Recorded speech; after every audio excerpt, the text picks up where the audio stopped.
Fleadh, agus caiici son la sunshine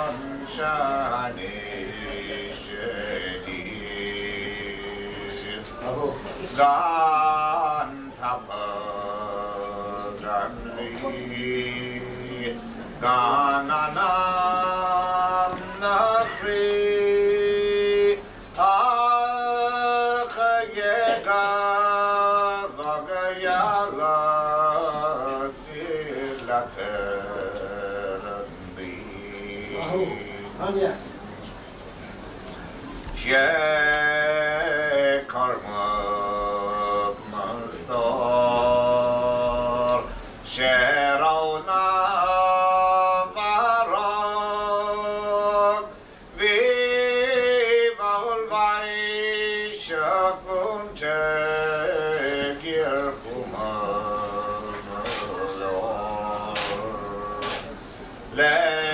Leshmukla Idroy Nashkrif Shargar Narbikar Egener Achelenado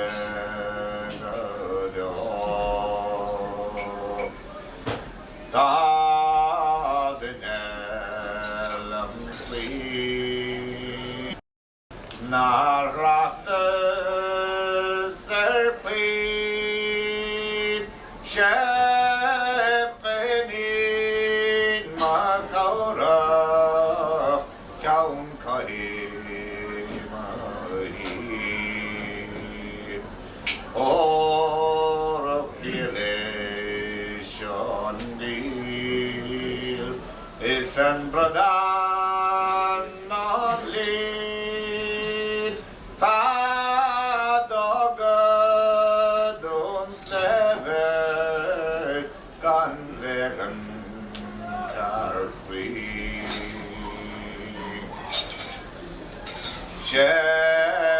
Shenali Shafun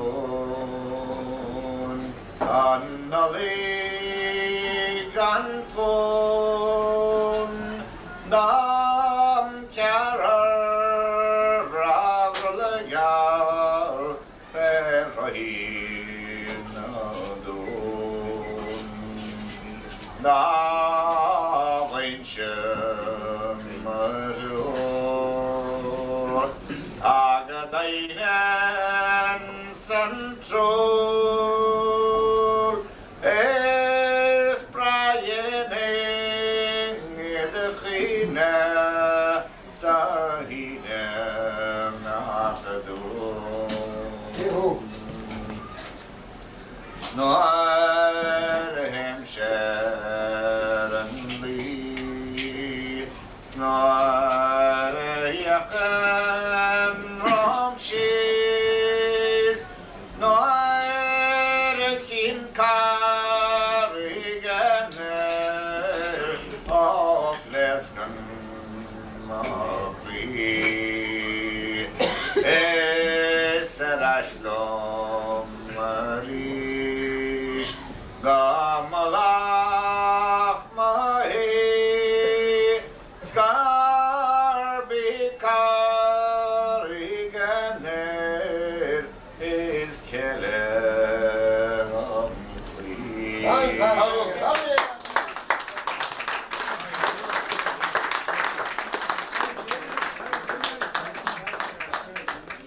Thanks very much for your attention. The next singer now is John McNamara's Cunde Vio.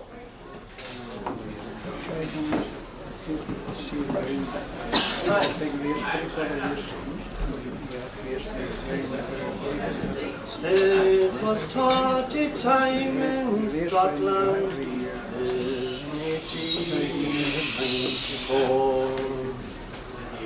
when Michael folk would take the boat for Ayrshire once more. For weeks before, from door to door, the gaffers went around to gather squads for Scotland, or the bodies they were found. They stepped on board the Hook of Victory, sure she was at the pride. John Healy was the skipper, whose fame went far and wide. And as they sailed into the bay, their friends upon the shore waved them farewell, but never thought that they might meet no more. Near Westport Quay, around the day, they spied a Glasgow steamer. When word went round, she'd run aground, sure they all made haste to see her. From fore and aft, though tightly packed, sure they all rushed to one side, and by the lashing of the sails, they were thrown into the tide. The tragic scene that followed was pitiful to behold. The frantic struggling in the tide would make your blood run cold. The shrieks, the groans, the cries, the moans of woman, child and wife, and every man with spirit swam to save a neighbour's life. When O'Malley spied the danger, quickly to the raging flew. By launching out a small boat, began the prompt rescue. He and his crew from the waters drew full many a grateful hand, till his laden boat could barely float through the safety of the land. God bless you, brave O'Malley, let every Christian pray. Long life to you and your gallant crew on the waters of True Bay. With such great speed to those in need, should you rescued 75. For 32, no fault to you, at last did not survive. The first train into Achill brought the bodies of the drowned. They were met by frantic mourners who thronged at Achill's sound. Behind coffined carts with heavy hearts, their funeral slowly wound to a communal grave beside the way, Achill down its holy ground. Achill o'er from shore to shore, at this loss will ever mourn, for those fine sons and daughters who from their midst were torn. To the 32 we bid adieu, for we shall meet no more, and family weeping now around that island shore. Hopefully they'll be back at the next singer after that. Lovely nation.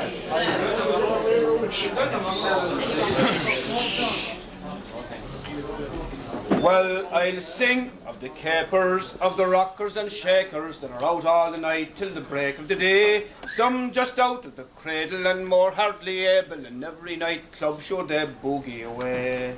Oh, some they are argan and some are blackguarding, and more in these clubs they are quite indiscreet, where the lights they are flashing and the music 'tis crashing in this latest fashion of imported beat. Well, these clubs, I am stating, they sure take some baiting with no band at all but a music machine. Your man stands at a table without spoon or ladle and pours out his goods on the boogieing scene. And it's not surprising when the music starts rising to see him put a muffler on each of his ears, while those that are dancing and maybe romancing are losing their hearing forever, I fear.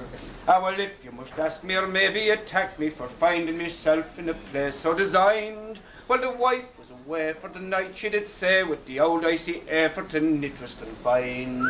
Ah, but out in the morning, without any warning, out there on the dance floor, I was tasting new life. On the floor with a hippie there, sliding and slipping, was the shape and the make of me own darling wife. Well, in due recognition, she winked in a fashion, the eyelid on my side being all that was free. Well, 'twas no use us talking with the music there squawking, 'twas then that I wished I was at a Kelly. Then an old lad before me had words so to say to his partner he couldn't hold out, so instead of a whisper in her ear, this old jester delivered his message by way of her mouth. Well, there was some oscillating and some contemplating, and some they were eating but I couldn't see, and some were still learning, and I was discerning if any young one had an eye out for me. Balloons to the ceiling were soon disappearing, one young lad was searching for more on the floor, when a boy with elation gave 3 cheers for the nation whose letters have lately reached this our fair shore. Well, the shapes they were making, if I'm not mistaken, they'd leave their legs aching for more than a year, but they're jiving and bopping and lepping and hopping, and never a trace of a jig or a reel. Oh, if I was in Burma or maybe Uganda or deep in the southern Argentine, those dancing gyrations that they're perpetrating, I'd not be debating in their native scene. Well, I love all set dances, the polkas, the lancers, and carry the slides up in clear jigs and reels, and what's seldom seen now like a horse with a plough, what I wouldn't give for a few double wheels. But now they are training and daily explaining the old ways of dancing to young girls and boys, so the discos they'll be leaving to be misbehaving at flagholes and Kellys forever.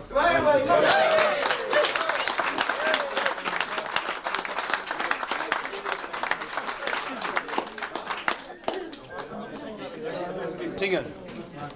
And maybe we might have a recitation or two after a while. After one more song. We'll have Louise Welsh now from Dublin. From sweet lovely Derry to fair London town, there's no fair or harbour anywhere to be found, where the young stars each evening all around the seashore, and their joy bells are ringing for the maid of Clonmel. The first time I saw my love, she passed me by. The next time I saw her,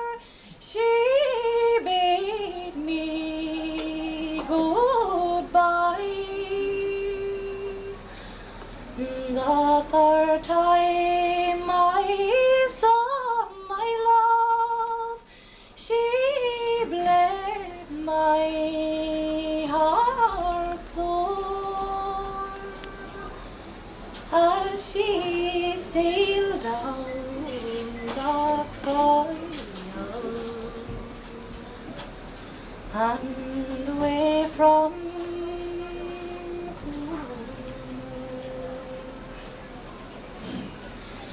if I had the power or the storms for to ride, I would make the wind blow high and I darken the sky. I would make the wind blow high and the salt sea to roar on the day that my darling sailed away from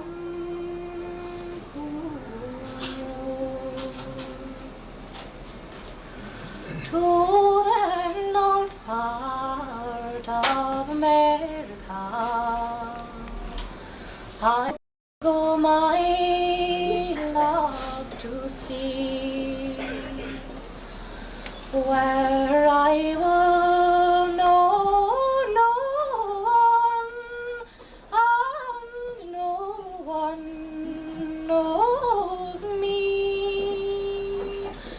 And if I don't find her, I will come back no more. Like an exile, I'll wander for the maid of Clonmel.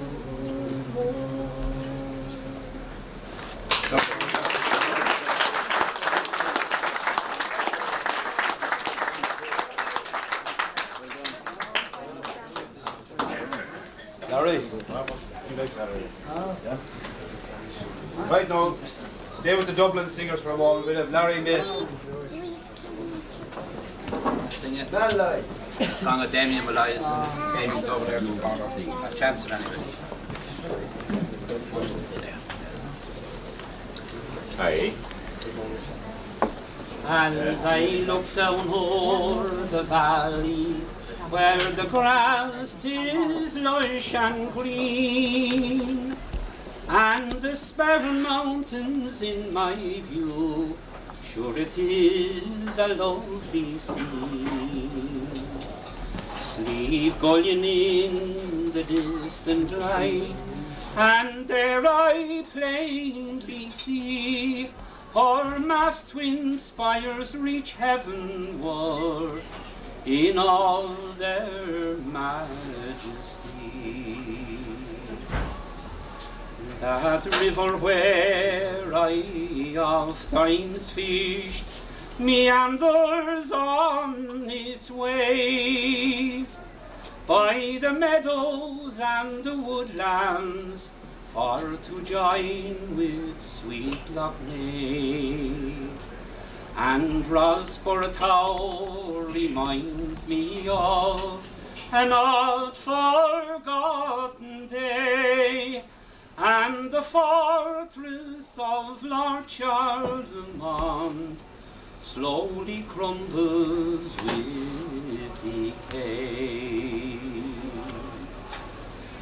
As I sit here in this tranquil spot, my mind is filled with ease, looking down across the hedgerows that blow gently in the breeze.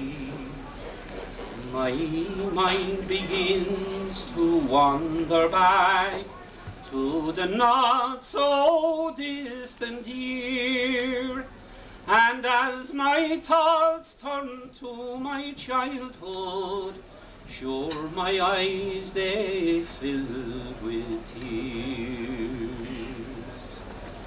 For 'twas oft times I did roam these fields, for to seek the wild birds' nests. The lark, the snipe and the curlew, they knew how to build them best. The robin and the ginny wren, to find them I knew how, and that lovely yellow hammer I so seldom see one now. And when I think of that once happy home, I will see it nevermore, with its crooked walls and windows and the red tiles on the floor, and around the turf fire on the hearth our childish games we would play, and my mother taught me how to sing in a simple Irish way. Now 'tis time that I was moving on, and I know you will agree, life's so full of tasks and trials and responsibilities. I've enjoyed our reminiscing as my thoughts with you I share. Right. Good morning, sir, he said to Patsy. Did she cycle in? And he passed on, hobbled on a few more strides, and he looked back and he said to him, "You'll make not the her," he said, "so shame the leg under her." And Patsy looked after him and he said, "If I were you," he said, "I wouldn't be boasting." And he said he always heard his father to say that if would only a goat be in the middle of the fair, and he stood the cowboy in the middle of the street, but he wasn't long there at all. When the worst came to the worst, if the poor old cow, I suppose 'twas exhaustion if she didn't lie down on him. And the crowd started together. And the next buyer that came, oh, a smart aleck of a fella, and these fellas can be, and he gave the poor old cow, and she lying down a poke of the stick, and he looked at Patsy and he said, "How much?" he said, "for the sleepy one?" "A fiver," says Patsy. And my man puts up 2 fingers and he says, "I'll give more juice for a man in £2. "Bet no more," says Patsy. And to tell her the truth, he said, "I wouldn't wake her up for it." Well, they got the old cow standing after a while, with the help of a few fellas around. And the next 2 clients that arrived on Patsy thought they were 2 brothers. And they started to examine the cow. Is there anything to examine? And one fellow opened her mouth and he started to look into it. And at the very same time, the other fellow lifted up her tail and he started looking too. Patsy was raging. He said it was the way, only the way they humiliated the poor old cow on the side of the street. He said it was nothing else. And he said to the fellow looking into her mouth, he said, "Can you see your man back through her?" Well, Patsy sold the cow out in the air, and I don't know what he made of her. But he went away and he drank a good meal of porter for himself, and in the heel of the evening, what do you think he bought? Only a puck oat, of all things. And he took the binder twine up that he had around his coat half, and he put it around the puck's neck, and he struck out for home. Well, when he arrived into the village at home, he met the man living in the next house to him. And when he saw Patsy with the puck, he said, "This is it," he said, "there won't be a bit of greenery around after this fella." And he said to Patsy, "What you buy him for?" "Yes," says Patsy, "I bought him in the heel of the evening," he said, "and I bought him cheap. And so what harm can he do?" he said, "and come next October," he said, "he might start earning tanners for the tea, if you know what I mean." He looked at Patsy and he said to him, "And where do you want to put him?" And Patsy thought for a minute and he said, "Can't I put him into the front room?"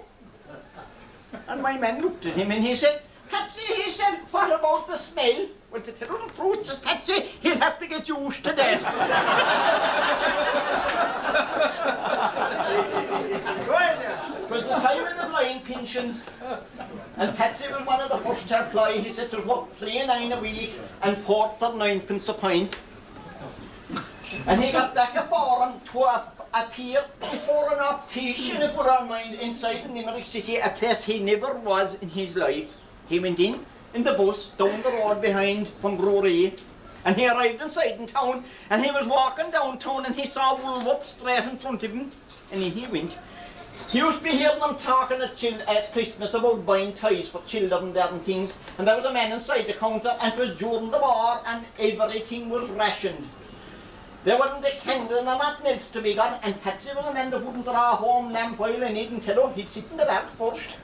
And he said to the man inside the counter, he said, "Would you have a pound of candles?" But he looked at him the same as if he had two heads in him. "Candles," he said. "Do you realise," he said, "that there's a war on?" I do, "Well," says Patsy, "but surely they got," he said, "hitting with candles they're fighting." Well, he went down to the optician, and he seated him down. He said, in a high chair that used to go up and down, the very same as the barber had had once. He was ever at the barber the man and his mother was dead.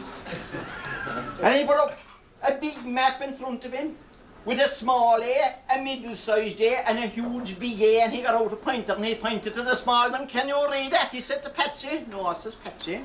And he went to the middle-sized one, he couldn't read it. And there was an enormous big one, and he said to Patsy, "Can you read that?" "No," says Patsy. But sure, the poor man never knew. Patsy couldn't read no right, it didn't make any odds.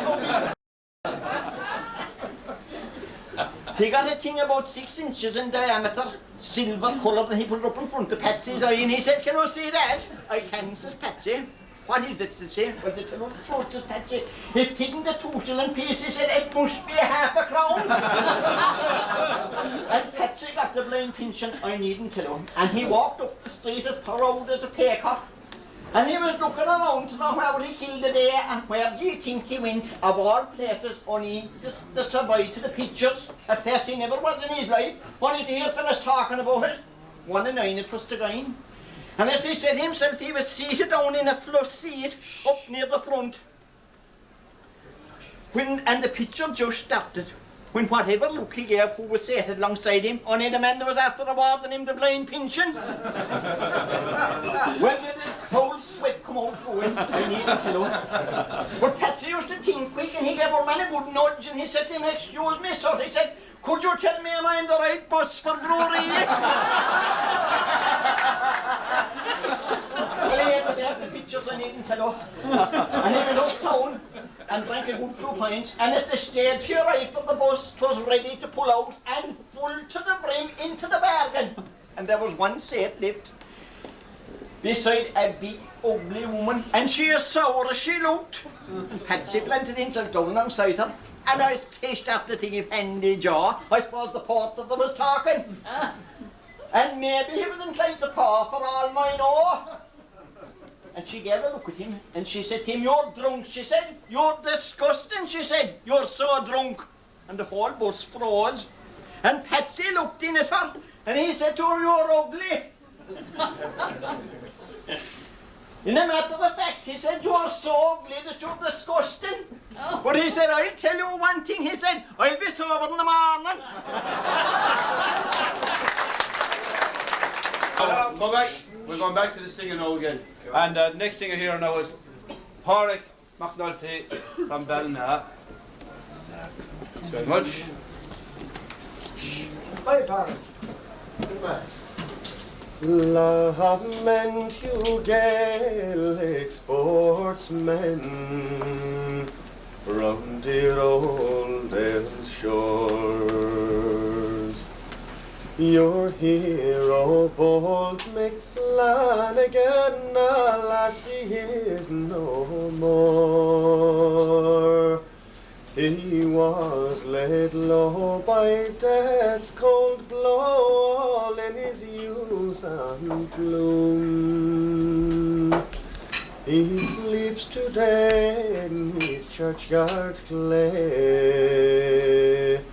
in the cold and dreary tomb.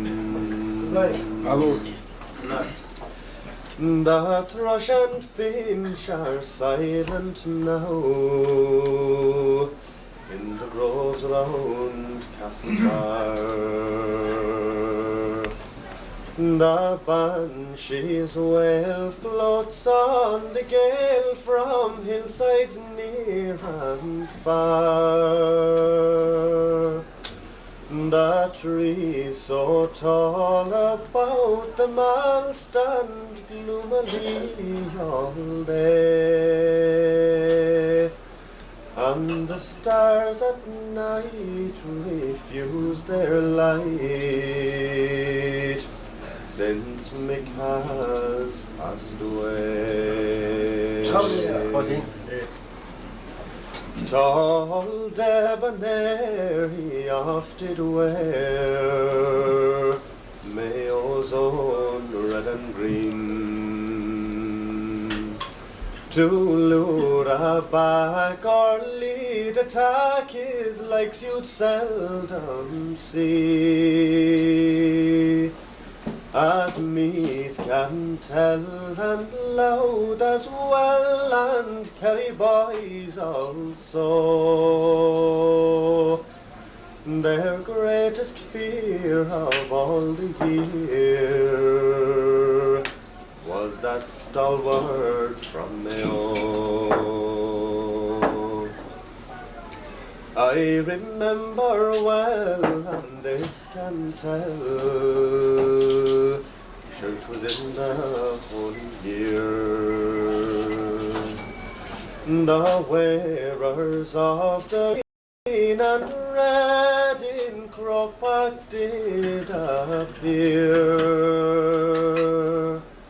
With spirits high they'd have a try and take what came their way.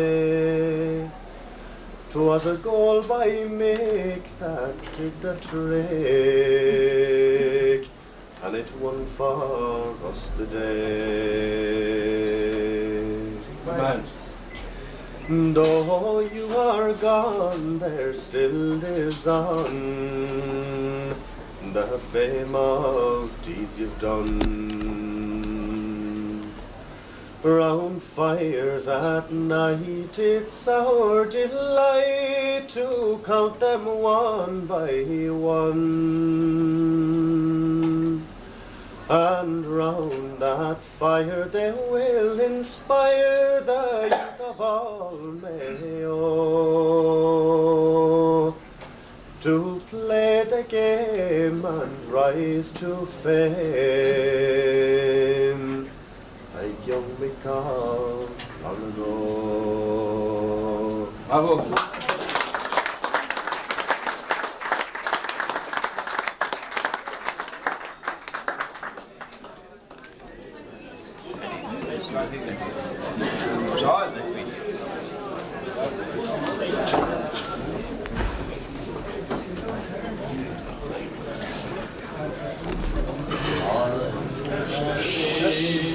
Summer's morning of soft recreation, I hear the fair maiden a-making moan, with sighing and sobbing and sad lamentation,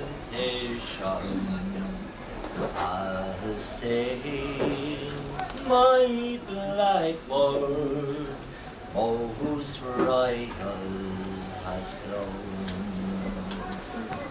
My thoughts they deceive me, reflections do greet me, and I am more burdened with sad memories. What if death it should blind me as true love it blinds me? I'll seek out my blackbird wherever he be. Once in fair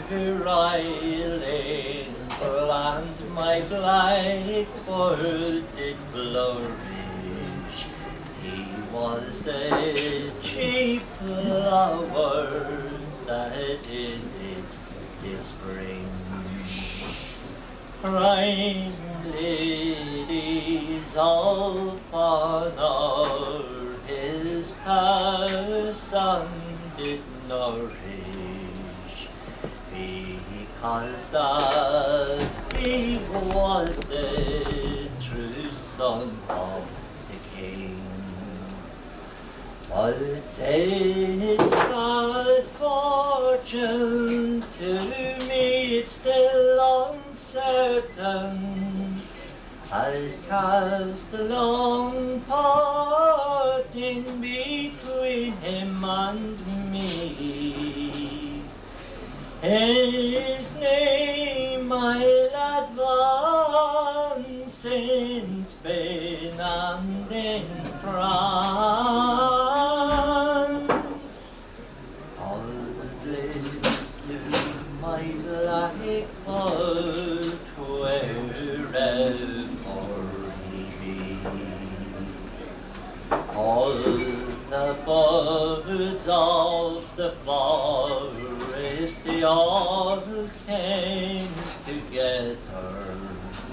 The turtle was chosen to dwell with the dove, and I am resolved in fair or foul weather, in winter or in springtime, to make you my love.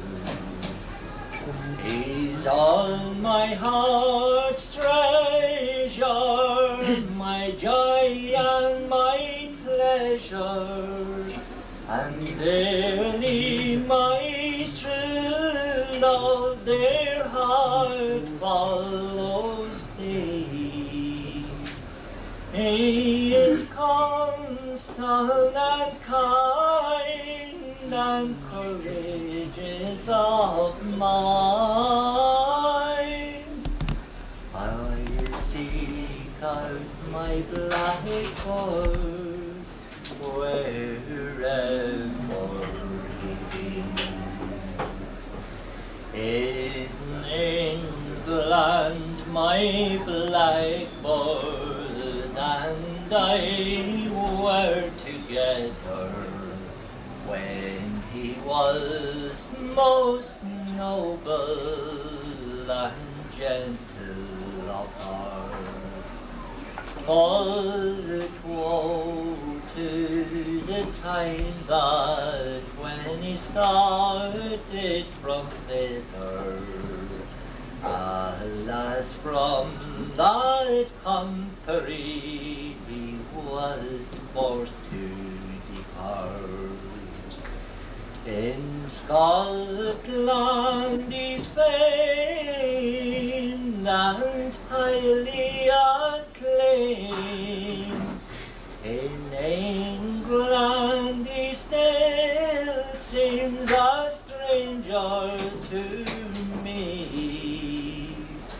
His name still remains on in Spain and in France. All bliss to my blackbird wherever he be. Yesterday is not the ocean that brought me with danger, although like a pilgrim I wander forlorn. I can still hope for comfort from them who were strangers, much more than from them who in England were born. Oh, heaven so spacious, to Britain be gracious, yet there are those in it still odious to me. May joy and renowned and laurel still crown my life, but with honor wherever we may.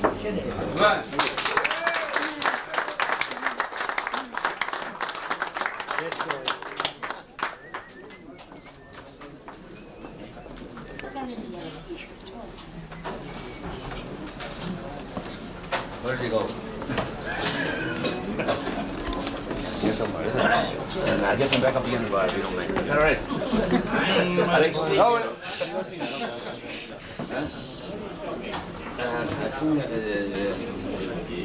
college like that for me. No, it isn't right. Right, Damien Malloy from Donegal. Was on the bright May morning when the orchards were in bloom, I stood upon the Barnkill hill to breathe the sweet perfume. I looked around by Charlemont and the village of Moy, and the dewdrops shone like diamonds on the lanes of Cashboy. The sun shone down on the hills around, and the winds blew soft and low across those misty meadows where the Callan River flows. Oh, college land, you look so grand, few places can compare with your winding streams and valleys green, and your colleagues fresh and fair. Was on these fields in bygone years that Ulster's big chiefs did roam, and fought for faith and fatherland on the green hills of Tyrone. Although of times outnumbered by the cruel Saxon foe, they bravely fought for freedom 'neath the banners of Bone Row. But the time is fast approaching now, and that you all must know, when those English lords and kinsmen all must pack their bags and go. Their parting comments will be brief, and their handshakes will be few. When the green flag flies o'er college land in the early morning June. Magic.